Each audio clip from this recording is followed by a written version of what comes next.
कमरे में मौजूद हर शख्स तस्वीर हैरत बनकर रह गया था। मेरे बदन का तार तार और खून में लिथड़ा हुआ लिबास, मेरा उधड़ा हुआ जिस्म जिससे एक लम्हा पेशतर खून रिस रहा था, ताफुन फूट रहा था, सब कुछ ठीक हो चुका था। इंस्पेक्टर की हालत सबसे ज़्यादा गैर हो रही थी। मैंने सबसे पहले उसी को मुखातिब किया। इंस्पेक्टर, मेरी हथकड़ी बेड़ी खोल दो। मेरा लहजा तहक माना था। इंस्पेक्टर बल खा कर रह गया। उसने कोई जवाब नहीं दिया। ठीक उसी लम्हे मुझे ऐसे लगा जैसे अचानक मेरी रगों में खून के बजाय आतिश फिशां का उबलता हुआ लावा दौड़ रहा हो। मेरे अंदर जिस तवानाई ने अचानक अंगड़ाई ली थी वो भी हैरान कुन थी। मुझे अब वो लोहे की हथकड़ी और बेड़ियां प्लास्टिक के हकीर खिलौने नजर आ रहे थे। सीताराम अपनी महान शक्ति के जोर से मेरे अंदर किसी शैतानी कुव्वत की रूह फूंक चुका था। मुझे अपने सामने खड़े अफराद भी नाली में रेंगते हुए कीड़े मकोड़े नजर आ रहे थे। इंस्पेक्टर, तुम शायद बहरे हो गए हो। मैंने उसे दोबारा मुखातिब किया। क्या तुमने मेरा हुक्म नहीं सुना?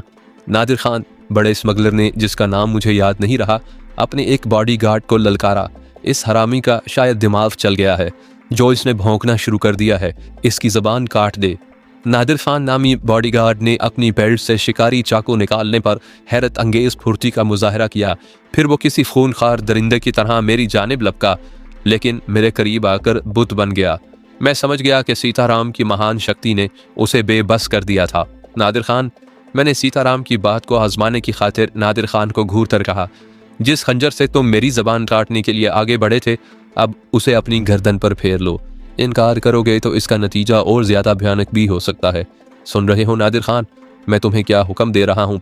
फिर जो कुछ हुआ उसने जोगी सीताराम की बात की तस्दीक कर दी। मेरे हौसले उस वक्त और बुलंद हो गए जब नादिर खान ने मेरे हुक्म की तामील में खंजर की तेज धार अपने हाथों अपने गले पर फेर ली और ज़मीन पर गिरकर किसी ज़िबा किए हुए बकरे की तरह पछाड़ खाने लगा। उसके हलक से खून का फुवारा उबल रहा था। इंस्पेक्टर का रंग फक हो गया। दूसरा गार्ड भी फटी फटी नज़रों से अपने साथी का इबरतनाक अंजाम देख रहा था। मेरे सबसे बड़े दुश्मन की हालत भी गैर होने लगी। मैंने उसे तीखी नज़रों से देखते हुए सवाल किया, अब तुम्हारा क्या फ़ैसला है मेरे बारे में? मैं तुम्हें गोली मार दूंगा। उसने अपना रिवॉल्वर वाला हाथ फिजा में बुलंद किया, लेकिन किसी मावराई कुव्वत ने उसे इतनी शिद्दत से झटका दिया कि रिवॉल्वर उसके साथी के मुंह पर जाकर लगा। मेरे दुश्मन का मुंह भी खुले का खुला रह गया। उसकी आंखों से वहशत टपक रही थी। मैं तुम्हारी हथकड़ी बेड़ी खोले देता हूँ, इंस्पेक्टर ने बाजी पलटते देखकर मुर्दा सी आवाज में कहा। लेकिन तुम जो कर रहे हो वो ठीक नहीं है। तुम्हारा जुर्म पहले से ज्यादा संगीन हो जाएगा। कानून के हाथ तुम्हारी गर्दन पर ज्यादा मजबूत हो जाएंगे। कानून? मैं हिकारत से मुस्कुरा दिया। फिर मैंने फुरीदी ली तो मेरे जिस्म पर मौजूद हथकड़ी और बेड़ी कड़कड़ा कर टूट गईं। इंस्पेक्टर के बढ़ते हुए कदम रुक गए। वो भी बुत बन गया। मैं अंगड़ाई लेता हुआ पलंग से नीचे आ गया। तुमने कुछ देर पेशतर मेरा एक हाथ और एक पैर काटने का फैसला किया था। मैंने अपने दुश्मन से कहा, जिसकी अकल ने शायद काम करना छोड़ दिया था। उसकी जगह मैं होता तो शायद मेरी भी वही हालत होती जिससे वो दो चार था। अब क्या ख्याल है तुम्हारा? उसने कोई जवाब नहीं दिया। फटी फटी आंखों से मुझे घूरता रहा। तुम मुझे निशाने इबरत बनाने की सोच रहे थे। अब सांप क्यों सूंघ गया? मैं जहर खन से बोला। उसके होंठ सिर्फ कपकपा कर रह गए। मुंह से कोई आवाज नहीं निकली। अब मैं तुम्हें एक हुक्म दे रहा हूं, मैंने सर्द लहजा इख्तियार किया। रिवॉल्वर उठाओ और अपनी कनपट्टी पर रखकर लुबलुबी दबा दो। मेरे कहने की देर थी। वो किसी सादतमंद बच्चे की तरह आगे बढ़ा, फर्श पर पड़े हुए रिवॉल्वर को उठाकर अपनी कनपट्टी पर लगाया। फिर उसे ट्रिगर दबाने में भी कोई हिचकिचाहट नहीं हुई। उसकी पहाड़ जैसी लाश लड़खड़ाती हुई फर्श पर गिरी और गाढ़े गाढ़े खून से फर्श सुर्ख होने लगा तो इंस्पेक्टर की पतलून गीली हो गई। खौफ और दहशत के एहसास से उसका पेशाब खता हो गया। उसका जिस्म इस तरह लरज रहा था जैसे उसे बिजली के नंगे तारों में लपेटकर 440 पावर का करंट छोड़ दिया गया। वो कमरे में अब वाहिद वो गार्ड बाकी रह गया जिसने मेरे मुंह पर पेशाब करने का एजाज हासिल किया था। उसकी आंखों से भी खौफ झांक रहा था। चेहरे की रंगत इस तरह जर्द हो गई थी जैसे वो बरसों से यरकान के मर्ज में मुब्तला हो। तुम्हारा नाम? मैंने जहर खान से पूछा। बॉस, मुझे जाबिल कहा करता था। वो हकलाने लगा। मुझे उसका जवाब सुनकर हंसी आ गई। वो मौत के दहाने पर खड़ा था मगर अभी तक खुद को जाबर समझ रहा था। मैंने उसे भी वही हुक्म दिया जो नादिर खान को दे चुका था। उसकी जिंदगी का सूरज भी गरूब हो चुका तो मैं इंस्पेक्टर की तरफ पलटा। तुम कानून के मुहाफिज हो, एक जिम्मेदार ऑफिसर हो। मैंने उसका मुज़हिका उड़ाते हुए कहा, मैं तुम्हें हुक्म नहीं दे सकता। तुम खुद मुझे अपने फैसले से आगाह करोगे। मैंने जो कुछ किया इसमें मेरी मर्जी को कोई दखल नहीं, इंस्पेक्टर ने रोहासी आवाज में कहा। मुझे मजबूर किया गया था। अगर मैं ऊपर के अहकामात की तामील ना करता तो वो मुझे बरतरफ कर देते, शायद मुझे अपने रास्ते से हटाने में भी दरेग ना करते। ये जो कुछ कह रहा है इसमें रत्ती बराबर भी झूठ नहीं। जोगी सीताराम की आवाज़ सुनाई दी। इसे क्षमा कर दो बालिक, इससे कहो कि तुम्हें खामोशी से दोबारा लॉकअप तक पहुंचा दे। क्या मुझे दोबारा जेल की सलाखों के पीछे जाना पड़ेगा? मैंने एहतजाज करने की कोशिश की। धीरज बालिक, धीरज, सीताराम ने कहा। मैं चाहूँ तो तुझे हिमालय की चोटी पर भी पहुंचा सकता हूँ, परंतु ये जो 3 लाशें यहाँ पड़ी हैं ये किसके खाते में जाएंगी? मैं समझा नहीं। मैंने ताज्जुब से पूछा। जोगी के सिलसिले में अपने हक में कोई गलत विचार मत ला बालिक। मैं जानता हूँ कि तेरी मुक्ति इसी में है कि वापस थाने में चला जा, बाकी सब अपने गुरु पर छोड़ दे। तू जेल में रहकर भी राज कर सकता है, लेकिन एक रात और गुजार ले, फिर देखना कि जोगी की महान शक्ति तुझे क्या क्या चमत्कार दिखाती है।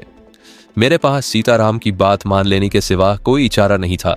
इंस्पेक्टर, मैंने जोगी के मशवरे पर इंस्पेक्टर को घूरते हुए कहा, मैं तुम्हारी जान बख्श सकता हूँ एक शर्त पर। मैं तुम्हारी सारी शर्तें मानने को तैयार हूँ। इंस्पेक्टर के चेहरे पर जिंदगी के बुझते हुए चिराग की लो फिर टिमटिमाने लगी। अब मैं तुम्हारे साथ कोई धोखा नहीं करूँगा। ऐसा करने के बारे में कभी सोचना भी मत, वरना तुम्हारा अंजाम सबसे ज्यादा इबरतनाक होगा। मैंने उसे सर्द आवाज में जवाब दिया, फिर बोला, तुम मुझे उसी हवालात में पहुंचा दो जहां से लाए थे, लेकिन एक बात ज़हन नशीन कर लो, मेरे सिलसिले में तुम्हारी जबान हमेशा तालू से चिपकी रहेगी। ऐसा ही होगा, इंस्पेक्टर ने हाथ जोड़कर कहा। फिर मुझे खामोशी से थाने पहुंचा दिया।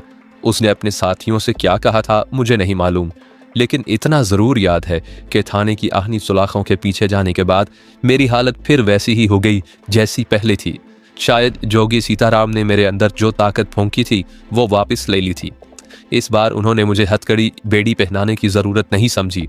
मैं सलाखों के पीछे दीवार से सर टिकाए बैठा था। सलाखों की दूसरी जानिब इंस्पेक्टर बैठा था। उसके चेहरे पर यतीमी बरस रही थी। वो बार बार किसी को फ़ोन कर रहा था। उसकी आवाज़ इतनी मठन थी कि मैं उसकी बातें नहीं सुन सका, लेकिन उसके चेहरे पर तारी तासुरात इस बात की गुमाजी कर रहे थे कि वो बहुत खौफजदा है। वो मेरी वहशत का तमाशा देख चुका था। 3 लाशें उसके सामने तड़प तड़प कर ठंडी हो चुकी थी। चौथा नंबर उसका था, लेकिन जोगी सीताराम की सिफारिश पर मैंने उसे छोड़ दिया था। मेरी नज़रें इंस्पेक्टर के चेहरे पर जमी थीं, लेकिन ज़हनी तौर पर मैं भी पुरसकून नहीं था। जिंदगी की ख्वाहिश ने मुझे सीताराम के साथ समझौता करने पर मजबूर कर दिया था। मैं ईमानदार था, लेकिन मेरे ईमान की कुव्वत इतनी पुख्ता और मजबूत नहीं थी कि मैं मौत के सामने घुटने टेक देता। वो मुझे अपाहिज करने की खातिर मेरा हाथ पैर काटने की बात कर रहे थे। मेरी जगह आप होते तो शायद जिंदगी पर मौत को तरजीह देने की जुर्रत आप में भी ना होती। सिर्फ बातें करना और मजहब के नाम पर जान देने की कस्में खाना दीगर बात है।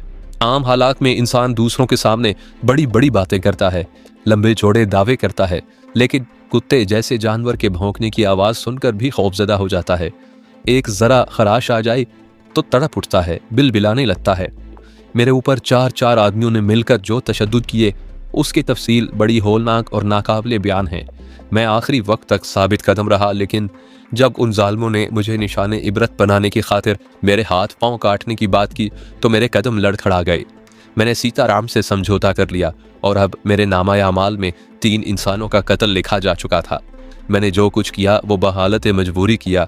कदमों के नीचे दबा हुआ कोई हकीर कीड़ा भी जिंदगी बचाने की खातिर अपने से 1000 गुना बड़े इंसान को काट लेता है। मैं भी उनके सितम बर्दाश्त ना कर सका। सीताराम ने मेरे जिस्म में कोई शैतानी रूह फूंकी तो इंतकाम के शोले अचानक भड़क उठे। मैंने जोश में होश से काम नहीं लिया और 3 इंसानों को मौत के घाट उतार दिया। इंस्पेक्टर वाहिद गवाह रह गया था। मैं उसे भी उसके किए की सज़ा देना चाहता था, लेकिन सीताराम दरमियान में आ गया। उसका मशवरा शायद ठीक ही था। इंस्पेक्टर भी जहन्नुम रसीद हो जाता तो मेरा शुमार भी मफरूर मुजरिमों की फहरिस्त में किया जाता, लेकिन मैं महफूज था। कानून के जो मुहाफिज मुझे हवालात से निकाल कर ले गए थे वो ही वापस भी लाए थे। उन्होंने जो कुछ किया था वो भी कानून के खिलाफ था। वो ज़बान नहीं खोल सकते थे, चुप रहने पर मजबूर थे। शायद यही बात इंस्पेक्टर को उलझा रही थी।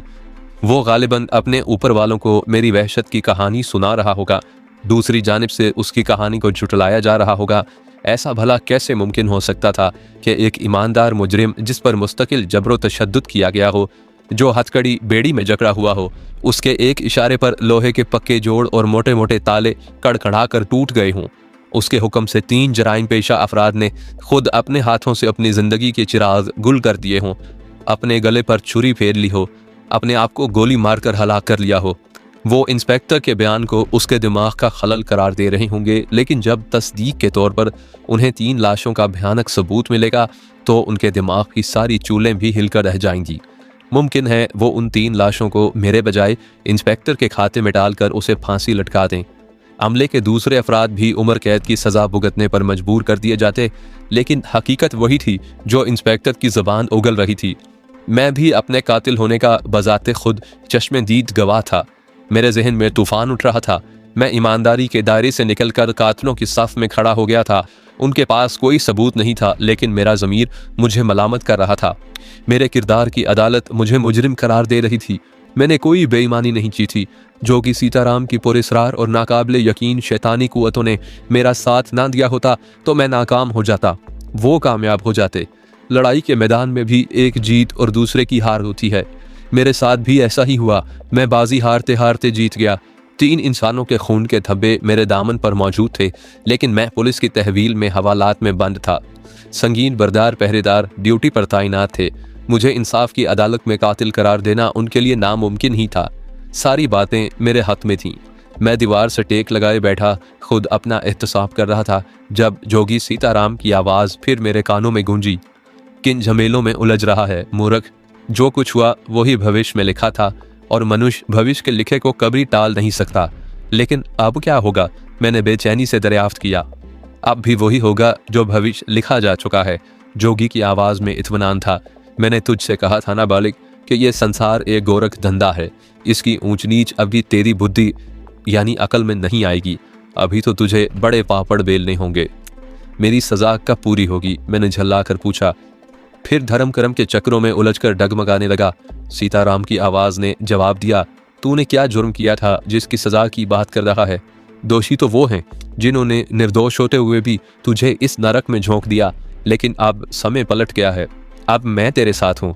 अब विजय यानी जीत तेरी होगी। उन्हें अपने किए की सज़ा भुगतनी पड़ेगी। बस एक रात और बिता ले, उसके बाद तेरी सारी कठिनाइयाँ दूर हो जाएंगी। जोगी सीताराम ने गलत नहीं कहा था। दूसरे दिन मुझे अदालत में पेश किया गया तो पुलिस के अपने पेशावर गवाह साबका बयान से मुनहरिफ हो गए। तजम्मुल बुखारी की जगह जो दूसरा ऑफिसर केस भुगताने आया था वो भी बौखल आ गया। गवाहों के मुनहरिफ होने के बाद मुझे बाइज्जत तौर पर बरी कर दिया गया। मुझे फाजिल मजिस्ट्रेट की बेबसी पर हंसी आ गई। मैं बरी होने के बाद अपने अपार्टमेंट पर पहुंचा तो वहां किसी और का कब्जा था। लोग मुझे नफरत भरी नज़रों से देख रहे थे।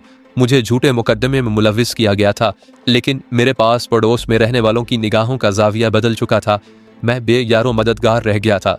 मैं बोझल बोझल कदमों से नीचे आया तो झरना सामने गाड़ी में मौजूद थी। मैंने कतरा कर गुजर जाना चाहा, लेकिन उसने गाड़ी से नीचे उतर कर मेरा रास्ता रोक लिया। मैं एक ज़रूरी काम से कुछ दिनों के लिए ढाका से बाहर गई हुई थी। मुझे तुम्हारे हालात का इल्म नहीं था। उसने मेरी आंखों में झांकते हुए कहा, मैं यहाँ होती तो तुम्हारी मदद को ज़रूर आती। तुमने मुझे अब भी पहचान लिया, यह भी मेरे लिए किसी एजाज़ से कम नहीं। मैंने जहर फन से जवाब दिया। मुझे खुशी हुई कि तुमने आप कहना छोड़ दिया। वो मेरे तंज को नज़रअंदाज करके मुस्कुराई, फिर मेरा हाथ थाम कर गाड़ी में बिठा दिया। मैं चाहता तो इनकार कर सकता था, लेकिन मैंने ऐसा नहीं किया। मुझे किसी सहारे की ज़रूरत थी। कदम जमा कर कहीं सुकून से बैठकर मैं अपने मुस्तकबिल के बारे में गौर करना चाहता था। गाड़ी चलनी शुरू हुई तो मैंने संजीदगी से पूछा, हम कहाँ जा रही हैं? मेरा मतलब है कि शायद अब कर्नल मुझे तुम्हारे साथ देखकर किसी मुसर्रत का इजहार नहीं करेगा। मैं तुम्हें अपनी कोठी पर नहीं ले जा रही। वो मायने खेज अंदाज में मुस्कुराई। मुझे ढाका वापस आते ही तुम्हारे हालात का इल्म हो गया था। मैं आज सुबह थाने भी गई थी, मगर मालूम हुआ कि तुम्हें अदालत में ले जाया गया है। मैंने तुम्हारे अपार्टमेंट पर आकर तुम्हारा इंतज़ार करना चाहा, लेकिन यहाँ भी हालात तब्दील हो चुके थे। मुझे मुलाजमत से मुअत्तल किया जा चुका है। मैंने उसे हालात की तफसील बताते हुए कहा, मेरे साथ जो कुछ हुआ वो एक सोचे समझे मंसूबे के तहत हुआ, लेकिन मैं इस हकीकत से इनकार नहीं करूँगा कि गलती की इब्तदा बुखारी की तरफ से हुई थी। मैं भी उसकी लपेट में आ गया। मैं तफसील जान चुकी हूँ, उसने लापरवाही से कहा। बुखारी को उसके किए की सज़ा भी मिल गई है। तुमने शायद रहीमुद्दीन से एक बार पहले भी मेरी सिफारिश की थी। मैंने उसे याद दिलाने की कोशिश की। अदालत से बाइज्जत बरी होने के बाद कानूनी तौर पर मेरी मुलाजमत ख़त्म नहीं की जा सकती। तुम्हारा सिर्फ एक फ़ोन। मैं तुम्हारा मतलब समझ रही हूँ, मगर शायद अब वो तुम्हारे वजूद को बर्दाश्त करने पर आमादा ना हो। वो ऐसा नहीं कर सकता, मैंने ठोस आवाज़ में बड़ी यकीन से कहा। अब उसे मेरे मामले में अपने आप को बदलना होगा। मेरे लहजे में एतमाद था और उस एतमाद की पुष्ट पर जोगी सीताराम की मावराई कुव्वतें शामिल थीं, मैं जिसके साथ समझौता कर चुका था। अब तुम्हें मुलाजमत करने की क्या ज़रूरत है? उसने लापरवाही से जवाब दिया। मैं समझा नहीं।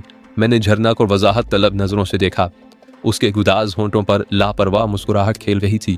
उस मुस्कुराहट में ऐसा सहर था कि मैं उसके चेहरे से नजरें ना हटा सका। उसके लिबास से फूटने वाली मसरूर कुन खुशबू मेरे वजूद को गुदगुदाने लगी। वो कल भी सरापाए क़यामत थी। आज भी उसके हुस्न की दिलकशी में वो मकनातीसी कशिश मौजूद थी जो जिनसे मुखालिफ को मदहोश करने के लिए बड़ा मौसर किरदार अदा करती है। मेरी नज़रें उसके लिबास पर सरसराने लगी। उसके जिस्मानी नशेब मेरी निगाह में उतरने लगे। मेरे जिस्म पर चूंटियाँ रेंगने लगी। पहली बार खुद झरना ने मेरी तरफ पेशकदमी की थी। मैं मजबूरन हालात का शिकार हो गया। आज वो एक शान बेनियाजी से ड्राइविंग सीट पर बैठी सड़क की जानिब मुतवज्जा थी और मैं उसकी तरफ खींचा चला जा रहा था। उसका कुर्ब मुझे उकसा रहा था। मैं उसकी आगोश में गुम होकर उन सऊबतों को भूल जाना चाहता था जिसने मेरे दिलो दिमाग पर कोई अच्छा और खुशगवार असर नहीं डाला था। मैंने बेतकल्लुफ़ी से उसकी जानिब खिसक कर उसकी गर्दन में बाहें डाल दी। वो कसमसा कर बोली, ये शाहराए आम है, आज कोई देख लेगा। तुम्हें किसका खौफ सता रहा है? मैंने चुभते हुए लहजे में सवाल किया। कर्नल का या किसी दूसरे वाकिफकार का? मैं किसी से नहीं डरती। वो मेरे जुमले की साख्त पर तिलमिला उठी। फिर गाड़ी कहीं कहीं फुटपाथ से मिलाकर खड़ी कर दो, मैंने उसे छेड़ने की खातिर कहा। जो होगा देखा जाएगा। मुझे खुशी है कि अब तुम जिंदगी की तरफ वापस लौट रहे हो, उसने तुर्की ब तुर्की जवाब दिया। उस रोज़ कर्नल की कोठी के मखसूस निगारखाने में तुमको क्या हो गया था? मैंने लाजवाब होकर उसे बाजुओं में समेटने की कोशिश की तो उसके हाथ स्टीयरिंग पर फिसलने लगे। मैंने किसी हादसे के खौफ से बड़ी तेजी से अपने हाथ खींच लिए। मौत से डरते हो? उसने संभल कर कहा। फिर बड़े तल्ख लहजे में बोली, मुझे देखो। मैंने तन्हा होने के बावजूद किसी महाज पर शिकस्त तस्लीम नहीं की।